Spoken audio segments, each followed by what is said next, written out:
Përshëndetje të nderuar zonja dhe zotrin, përshëndetje të dashur miq, po kyçem nga shtëpia për të sjellë lajmin më të fundit. Në Instagramin e tij zyrtar për herë të parë që nga nata e dhimbshme, nga nata ku Joz Marku e quajti Gjestin me shëpull brenda shtëpisë së Big Brotherit, nga momenti që po dilte nga shtëpia në gjysmë finale, Joz Marku ka reaguar për herë të parë në Instagramin e tij duke shpjeguar situatën përse e bëri atë gjest. Përshëndetje të gjithëve, uroj të jeni mirë. Dua të falenderoj nga zemra të gjithë popullin shqiptar që më keni mbështetur dhe përkrahur në këtë rrugtim as pak të lehtë që kalova. Faleminderit për dashurinë që më dhatë gjatë qëndrimit tim në shtëpi dhe edhe më shumë jashtë saj. Mirënjohje për secilin prej jush, si dhe për ekipin e Top Channel që më dha mundësinë të isha pjesë e këtij formati kaq të dashur për të gjithë ne. Një eksperiencë që do të mbetet e paharrueshme në jetën time.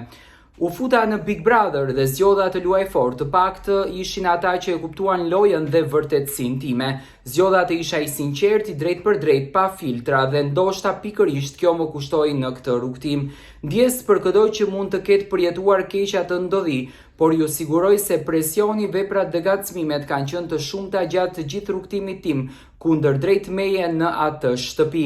Jam provokuar, por në asnjë moment nuk kam zgjedhur të luaj rolin e viktimës, edhe kur fjalët dhe veprimet e rënda më kanë lënduar thellë, kam heshtur, kam duruar, por edhe durimi ka një kufi, thot Jozi. Për të gjitha ata që përpiqen të hedhin baltë mbi imazhin tim, kam vetëm një fjalë: balta që vjen nga llumi nuk të bën pis. Me shumë dashuri, juaj Jozi. Gjithashtu Jozi ka nxjerrë në Instagramin e tij edhe personazhin se Jozi mbështetën sonte përfituesin e këtij Big Brotherit. Është fotografia e Rozana Radi që Jozi ka publikuar në Instagramin e tij zyrtar. Në fakt, ky është qëndrimi i Jozit, i cili ka deklaruar për ngjarjen që ndodhi brenda formatit të Top Channel, brenda shtëpisë së Big Brotherit. Nuk ka përmendur asnjë kërkim falje kundër drejt Gjestit, por nuk ka përmendur as emrin e Gjestit. Mendoj që njerëzore do të ishte që Jozi të kërkonte falje, por Jozi nuk e ka bërë këtë gjë. Thjesht ka falenderuar të gjithë shqiptarët. Për ato të cilët e din, Jozi nuk do të jetë pjesë e finales, pasi që është i përjashtuar tashmë nga të gjitha emisionet e Top Channel.